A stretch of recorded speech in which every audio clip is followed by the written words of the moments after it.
beberapa hari menjalani puasa sebagai pasangan baru ya. Ini ada suatu kebiasaan baru nggak yang dilakukan? Kebiasaan baru, iya, biasanya dulu nyokap yang bangunin nih, ibu, bapak. Sekarang yang bangunin dia gitu ya, lain. Yang nggak tahu kamu biasa gimana? Iya, Biasanya yang bangunin dulu orang lain, dibangunin mama juga. biasanya ngerjainnya kan bareng-bareng berdua sama mama, nggak sekarang sendirian, apa-apa sendirian, masak nasi sendiri, sendiri. Dia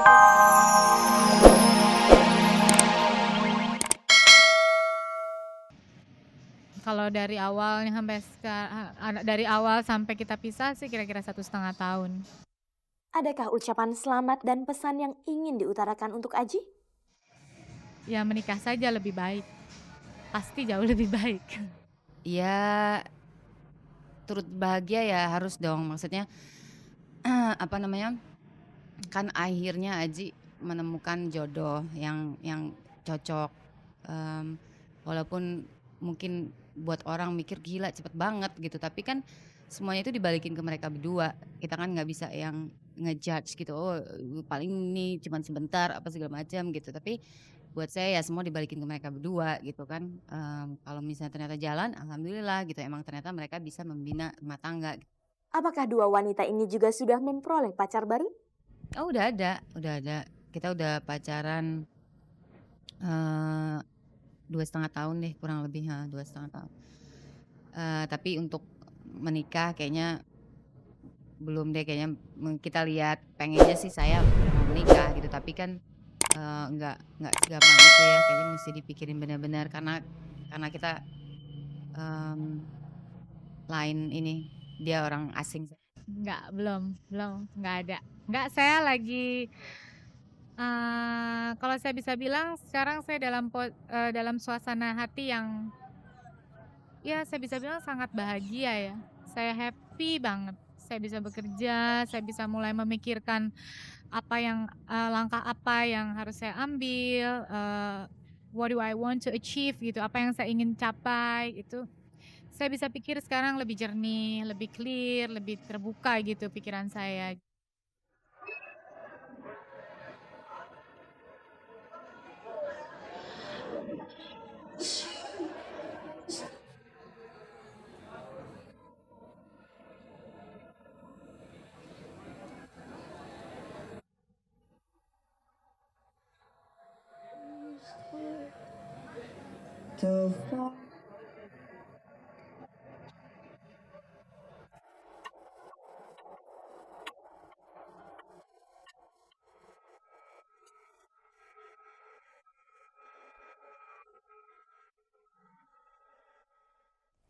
Pemirsa, yang satu ini adalah musibah yang menimpa sutradara Emil Geham. Bulan Juli lalu ia ditangkap polisi karena membawa samurai yang ada di mobilnya untuk keperluan syuting. Ia sempat diperiksa semalaman. 21 Desember 98, Emil kembali dipanggil pihak berwajib, tapi kali ini oleh pihak kejaksaan ia langsung ditahan di Rutan Salemba. Berikut penuturan Emil kepada Deden Barudin dan Dwi Daryanto dari Cek dan Dicek di rumah tahanan Salemba.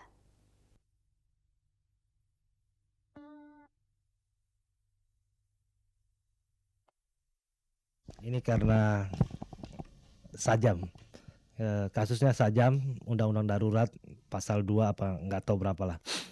Jadi waktu itu saya syuting terus sebulan kemudian kena tilang terus ditangkap gitu ya, ada senjata tajam di belakang. Nah waktu ditangkap itu saya juga bingung gitu, kayak kaget gitu, kenapa? Ya bener ada senjata tajam yang udah dipakai syuting sebulan yang lalu. Tangkap, bawa kantor polisi. Kebetulan kasat sersenya ada kenal sutradara Chris Hewalderi gitu. Jadi waktu saya ditangkap berita acara, kamu sutradara? Ya sutradara gitu. Kenal Chris Hewalderi? Kenal. Itu senior saya di IKJ gitu. Ya sudah, kamu telepon dia. Saya telepon, kasih ngomong ke kasat sersenya, saya pulang gitu. Udah wajib lapor bolak-balik 5 bulan. Disuruh panggilan kejaksaan hari Senin. Hari Kamis saya datang, Pak, saya dipanggil ke Bapak ya untuk kejaksaan. Apa yang harus saya siapkan gitu? Oh enggak, Pak Emil datang aja badan cuma ketemu aja sama jaksa gitu. Saya datang dibawa ke sini. Inilah untuk yang pertama kalinya Emil merasakan kehidupan di rumah tahanan. Bagaimana pengalamannya di sana?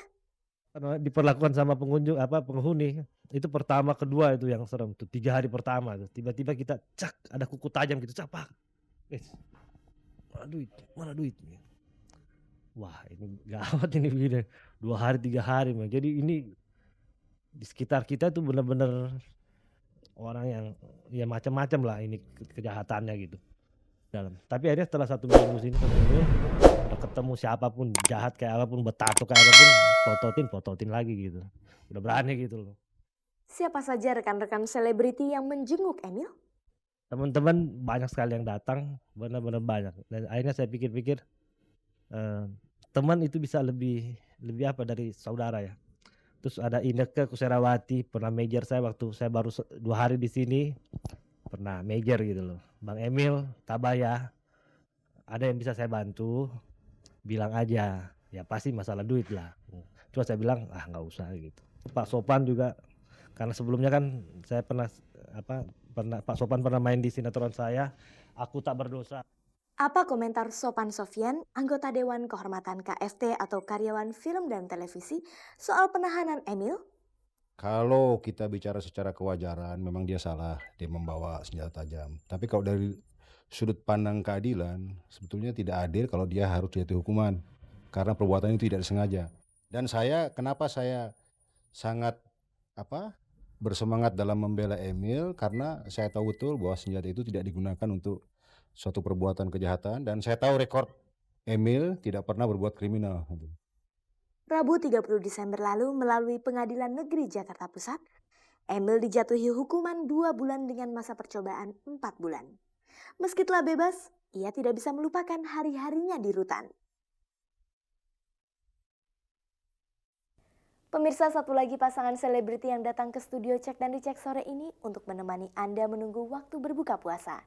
Kali ini pentolan kelompok musik Kahitna, Yovie Widianto dan istrinya Dewayani yang baru saja menikah akan ngobrol santai dengan reporter kami Sandra Dewianti. Mereka berdua akan mengungkapkan perasaannya menunaikan ibadah puasa bersama-sama untuk pertama kalinya sebagai pasangan suami istri. Beberapa hari menjalani puasa sebagai pasangan baru ya. Ini ada suatu kebiasaan baru nggak yang dilakukan? Kebiasaan baru, iya. Biasanya dulu nyokap yang bangunin nih, ibu, bapak. Sekarang yang bangunin dia gitu ya, lain. Yang nggak tahu kamu biasanya gimana? Iya. Biasanya yang bangunin orang lain, dibangunin mama juga. Biasanya ngerjainnya kan bareng-bareng berdua sama mama, nggak tahu sekarang sendirian, apa-apa sendirian, masak nasi sendiri.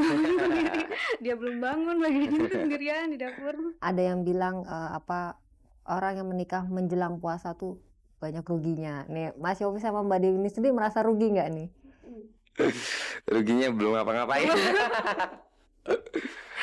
Enggak sih, ya enggak juga ya. Kita rasanya sih banyak berkahnya malah. Jadi dengan puasa ini kan kita melatih keimanan, terus juga Jadi rajin.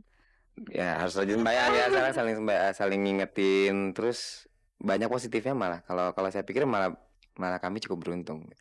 Mungkin kan orang bilang itu banyak ruginya karena kan kalau puasa tuh nggak bisa gimana gitu melakukan kewajiban sebagai layaknya pasangan suami istri sebebasnya lah, gimana tuh? Yang saya alami sih ya begitu memang ya kalau dalam saat itu, karena kan datang kadang-kadang habis buka puasa, terus saya ada kerjaan apa gitu, pulang-pulang waduh udah malam nih, jam 11 terus udah gitu udah mau sahur kan. Saya biasanya udah tidur. Saya tidur juga, bangun ya sahur, ya udah nggak ngapain, nggak begitu deh, nggak. Pernah nggak misalnya ya pas mau sahur tuh kalian nih bangunnya telat gitu, terus bangun sama Denny, kalau nggak Mbak Denny ngomong ke Yovie, wah kita kan belum keramas nih Mas, udah mau sahur nih, udah mau subuh nih, gimana nih? Pernah gitu nggak? Belum kayak ya, lagi puasa itu, karena waktu belum banyak, emang suka ada niat gitu ya, tapi pas sudah ini aduh nanti malah batal, udah gitu keramas jadi pusing malam akhirnya ya udah ntar aja bulan depan gitu. Nggak kuat pakai air dingin kalau mandi gitu kan, masak airnya lama nanti. ya udah kita ya kebanyakan nggak jadi kayak gitu, terus udah ya ntar enggak udah tuh keramas apa coba ya tuh. Ya dipuasain dulu aja. Terus ini ada nggak Mas Yofi kiat ya supaya puasanya tetap berjalan lancar, tapi juga di bulan puasa ini ya menahan godaan sebagai pasangan suami istri yang baru gitu. Gimana nih kiatnya? Ya, diantaranya memang bukan sibuk-sibukin karena kebenaran ada kerjaan. Terus ya jadi saya habis buka biasanya saya langsung ke perusahaan rekaman atau ke studio. Kalau datang-datang biasanya kalau misalnya pas ingin apa gitu ya nyetel acara TV gitu tiba-tiba siaran langsung dari Mekah langsung hilang deh keinginan langsung bete nggak jadi deh udah ya gitu aja terus.